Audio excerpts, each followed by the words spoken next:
জয়ন্ত এই চন্দনপুরে নতুন এসেছে। চন্দনপুরের স্কুল বাড়িতে সে এখন মাস্টারি করবে। সে কারণে লোকজনদের সঙ্গে আলাপ আলোচনার জন্য সে গ্রামের কালুদার চায়ের দোকানে হাজির হয়েছে। তা আপনারা কি ভূত প্রেতে বিশ্বাস করেন? আর আপনাদের কঙ্কালী বিলের নাম শুনলাম, ওখানে নাকি ভূত প্রেত রয়েছে, তাই আর কি। হ্যাঁ মাস্টার মশাই, আপনি যা শুনেছেন একদম ঠিকই শুনেছেন। কঙ্কালীর বিলটা ভালো নয়। আহা, এই সমস্ত কথা কি কেউ বিশ্বাস করে আজকালকার জামানায়? ওসব তো বুঝলো কি, কঙ্কালীর বিলে ভূত কি, ভূতের ছায়া মাত্র পাওয়া যাবে না। ভূত প্রেত নেই এই সমস্ত তো বলেই খালাস, কিন্তু যারা নিজেদের চোখে ভূত প্রেত দেখেছে তারা কি বিশ্বাস করবে বলুন? আমি নিজের কথাই বলছি। আমি নিজে জানি কেন ওই কঙ্কালীর বিলটা অভিশপ্ত হয়েছে। বলছি আপনাকে সেই ঘটনা। সময়টা আজ থেকে 10 কিংবা 12 বছর আগেকার। তখন আমি সদ্য বিয়ে করেছি। গ্রামে তখনও বিদ্যুৎ এসে পৌঁছয়নি। অভাব অনটনের সংসার কিভাবে চালাবো আমি বুঝতেই পারছিলাম না বাবু। কি করে 2 টাকা আয় করা যায় সেটাই আমার সব থেকে বড় প্রশ্ন ছিল। একটা ছোটখাটো কাজ করতাম। গ্রামের মাঝি ছিলাম আমি। খেয়াঘাট থেকে লোকজনদের পারাপার করে দিতাম। ওই কঙ্কালের বিলটাতেও আমি যাত্রীর জন্য একদিন অপেক্ষা করছি। আকাশে সেদিন অনেক মেঘ হয়েছে। কালবৈশাখীর সময়, কখন ঝড় বাদল শুরু হয় তার ঠিক নেই। একটি লোক দেখলাম আমার সামনে এসে দাঁড়ালো। এই যে মাঝি, আমাকে কি তুমি ওই পারে পৌঁছে দিয়ে আসতে পারবে? তোমাকে টাকা দেব আমি অনেক। লোকটাকে প্রথমে দেখে আমি একটু ঘাবড়ে গিয়েছিলাম। তান্ত্রিকের মতো দেখতে লোকটাকে। গুণিন অথবা তান্ত্রিক গোছের মানুষ, এই বিষয়ে সন্দেহ নেই। হ্যাঁ হ্যাঁ কর্তা, আপনি উঠে পড়েন, আমি আপনাকে নিয়ে যাচ্ছি ওই নদীর ওপারে। উঠে আসুন, উঠে আসুন, ঝড় বাদল শুরু হয়ে যাবে না হলে। লোকটা আমার নৌকোয় চেপে বসলো। আমি নৌকোটা নদীর তীর থেকে ছেড়ে দিলাম। এই কঙ্কালীর বিলটা ভীষণ ভয়ানক, নিস্তব্ধ, নিঝুম হয়ে থাকে সবসময়। কিন্তু তখনও ভূতের উপদ্রব শুরু হয়নি। আকাশে বিদ্যুৎ চমকে উঠছে। কখন বৃষ্টি নামে তার কোনো ঠিক ঠিকানা নেই। আমরা মাঝ নদীতে প্রায় পৌঁছেই গিয়েছি। লোকটাকে দেখে আমার খুব একটা সুবিধের বলে কখনোই মনে হয়নি। তাই আমি জিজ্ঞাসা করলাম, বাবু একটা কথা কইছি, কিছু মনে করবেন না। আপনি ওপারে গিয়ে কি করবেন? আমি ওখানে গিয়ে কি করব কি না করব তোমাকে সমস্ত কিছু কি আমায় বলে দিতে হবে? আমি তোমার নৌকোয় চেপে বসেছি, তুমি আমাকে নদীর ওপারে দিয়ে আসবে, আমি তোমাকে পয়সা দেব। আমি তোমাকে কোনো জবাবদিহি করব না। লোকটার কথা শুনে আমার মনে হলো লোকটা একটু খিটখিটে স্বভাবের। লোকটাকে বেশি না ঘাটানোই ভালো, বরং আমি বিপদে পড়ে যাব। তাই নৌকাটা আমি ছেড়ে দিলাম। লোকটা নদীর পাড়ে নেমে আমার ভাড়া দিয়ে এত জোরে দৌড়াতে শুরু করলো যেন তার পেছনে বাঘে তাড়া করেছে। সে যাই হোক, আমার এত কিছু ভেবে কোনো লাভ নেই, বরং আজকে বেশি টাকাই উপার্জন হয়েছে এই লোকটার জন্য। লোকটা আমাকে দ্বিগুণ টাকা দিয়েছে, এটাই বেশ। হ্যাঁ হ্যাঁ, বুঝতে পেরেছি বুঝতে পেরেছি। ওই লোকটা জঙ্গলের ভিতরে ঢুকলো আর আপনি ওই লোকটাকে দেখলেন যে লোকটা আর লোকটা নেই, লোকটা ভূত হয়ে গেছে, এটাই তো? এই হচ্ছে আপনাদের শহরের মানুষের সঙ্গে আমাদের গ্রামের মানুষের তফাৎ। আপনাদের ধৈর্য এতটাই কম যে কি বলবো। ছাড়ুন ওসব, আমি বলছি কি হয়েছিল। আপনার ধৈর্য নেই, তারপরও আমি বলেই যাচ্ছি। আচ্ছা, ক্ষমা করবেন আমায়, আমি বুঝতে পারিনি। তবে আপনাদের এইসব ভূতের গল্প আমার অনেক শোনা জানা আছে, বুঝলেন সেটা? হ্যাঁ সেই তো, আপনি তো আর ভূতের পাল্লায় পড়েননি। আমি পড়েছি, সে কারণে আমি জানি। আচ্ছা ছাড়ুন সব, বলছি তারপর কি হলো। আমি ওই লোকটাকে নামিয়ে দিয়ে আবার কঙ্কালীন নদীতে বসে রয়েছি। অঝোর ধারায় বৃষ্টি পড়ছে তখন, কালবৈশাখীর সময় বৃষ্টি তো হবেই, সঙ্গে ঝড়ো হাওয়া।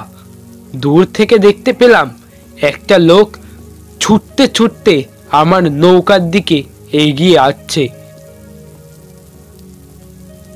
মাঝি ভাই, আমাকে নদীর ওপারে একটু ছেড়ে দিয়ে আসতে পারবে?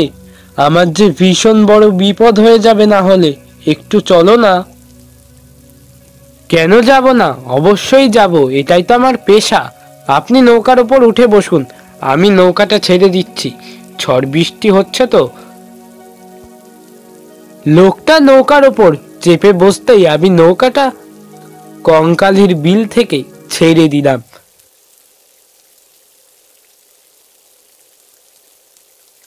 অঝোর ধারায় বৃষ্টি হচ্ছে, দূরে বাঁশবনের মাথায় ধুমধাম করে বাজ পড়ছে। হঠাৎ করে নৌকায় বসে থাকা লোকটা আমার দিকে ঘুরে তাকিয়ে বললেন, অভাব অনটনের মধ্যে দিন যাপন করতে হচ্ছে না, স্ত্রীকেও ভালো একটা কাপড় কিনে দিতে পারছেন না, অভাব অনটনে না খেয়েও দিন পার করতে হচ্ছে। লোকটার মুখে আমার বর্ণনা শুনে আমি হতভম্ব হয়ে গেলাম। আমি বুঝতে পারলাম না, এ কি, আপনি আমার সম্পর্কে এত কিছু জানলেন কিভাবে? আমার সংসারের খবর আপনার কাছে গেল কি করে বলুন তো? আমি তো আপনাকে চিনিও না। আমার কাছে আপনি কি, এই দুনিয়ার সকল মানুষের খবরই আছে। আপনি এত ঘামছেন কেন বলুন তো সেটা আগে। ঘামবো না? এরকম কথা শুনে কারই না ঘাম হয় বলুন তো? আপনি আপনি বলুন তো সত্যি করে যে আপনি কে? আপনি কি কোনো জ্যোতিষী নাকি? হঠাৎ করে আমার চোখের সামনে দেখতে পেলাম নৌকায় থাকা ব্যক্তিটি একটি পিশাচে পরিণত হয়েছে। কি ভয়াবহ তার মুখ, তার মাথা যেন থেতলে দিয়েছে কেউ, ঝলসে যাওয়া মুখ তার। হায় ঈশ্বর, এই কালবৈশাখীর রাতে আমি এ কার পাল্লায় পড়লাম? আমাকে বাঁচাও, কে কোথায় আছো? আমাকে বাঁচাও, আমি ভূতের খপ্পরে পড়েছি গো, আমাকে এই ভূতটা মেরে ফেললো। কি বিভৎস মুখ, আমাকে আমাকে বাঁচাও, কে কোথায় আছো, বাঁচাও। আমি তোকে কোনো ক্ষতি করব না, তুই চিন্তা করিস না। আমার আমার সঙ্গে কি ঘটেছিল একটিবার শোন, তারপর আমাকে আমাকে চলে যেতে বলিস, আমি তোকে সাহায্য করতে পারি। হ্যাঁ, আমি আমি এই গ্রামের সদস্য ছিলাম রে, আমি গ্রামবাসী ছিলাম। আমার বাড়িতে এক কাপালিক এসে থাকা শুরু করলো। আমরা তাকে ঘরে আশ্রয় দিলাম, দুবেলা আমরা তাকে খাবার দিতাম, সেবা যত্ন করতাম। একদিন আমাকে ওই কাপালিক তার নিজের কক্ষে ডেকে পাঠালো। আমি কাপালিকের কথা রাখতে সেই ঘরে আমি প্রবেশ করলাম।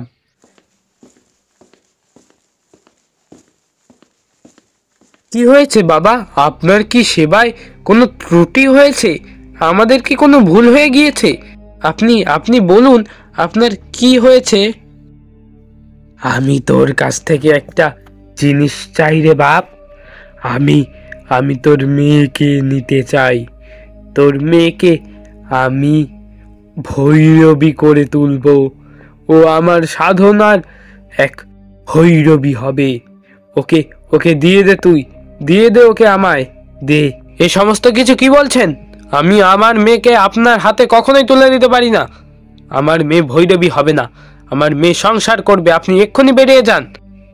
যাকে আমি ঘরে আশ্রয় দিলাম, 3 বেলা খাবার খাওয়ালাম, সে আমার মেয়েকে ভৈরবী বানাবে?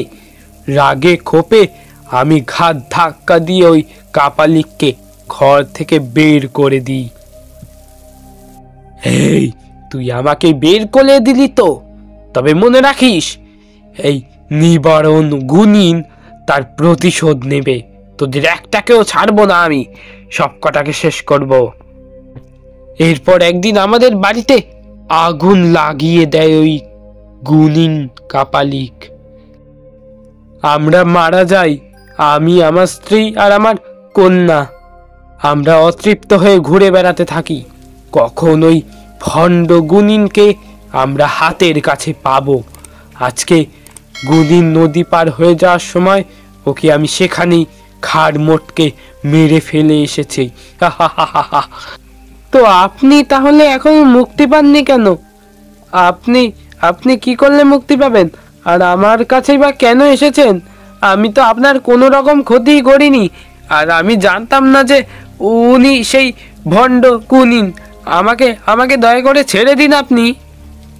না না না না, আমি তোমার কোনো ক্ষতি করব না, তুমি ভয় পেও না। আমি আমি বরং খুশি হয়েছি তুমি আমাকে সাহায্য করেছো ওই ভণ্ড কাপালিককে হত্যা করতে। তোমার কোনো চিন্তা নেই। এই বলে সে চলে যায় আমার নৌকাটা থেকে। আমি সেদিন অনেক ভয় পেয়ে যাই। পরদিন আমার জ্বরও আসে, কিন্তু তাদের তিনজন একসঙ্গে মারা যাওয়ায় তাদের আর পিণ্ডদান করা হয়নি। সে কারণে তারা এখনো অতৃপ্ত হয়ে ঘুরছে। বাহ, বেশ ভালোই একটা বুঝলুকি গল্প ছিল। এখন আমাকে বাড়িতেও যেতে হবে, কিছু কাজও আছে। আর আমি নতুন এসেছি, স্কুলটা ভালো করে দেখাও হয়নি। আর আপনাদের বুঝলুকি মার্কা গল্প আমার দারুণ লাগলো, খুব সুন্দর। ভূত নাকি ওনাকে দেখা দিয়ে পালিয়ে গিয়েছে, কি একেবারে কথা! এই সমস্ত ভূত পেট যদি থাকতো তাহলে তো হয়েই যেত। বিশ্বাস করলে করুন, না করলে নেই। আসলে কি বলুন তো, আপনারা শহরের মানুষ, তো আপনাদের বিশ্বাস করানোটা আমাদের গ্রামের মানুষের কাছে অনেকটা মুশকিল। যাই হোক, অনেক রাত হয়েছে, এখন সবাই যার যার বাড়িতে চলো তো, ওঠো ওঠো, বাড়িতে চলো। এরপর তারা তিনজন মিলে নিজেদের বাড়িতে যাবার জন্য উঠে পড়ল। কালু এখনো দোকান খোলা রেখেছে, আর কিছুক্ষণ পরই বন্ধ করে সেও বাড়িতে চলে যাবে।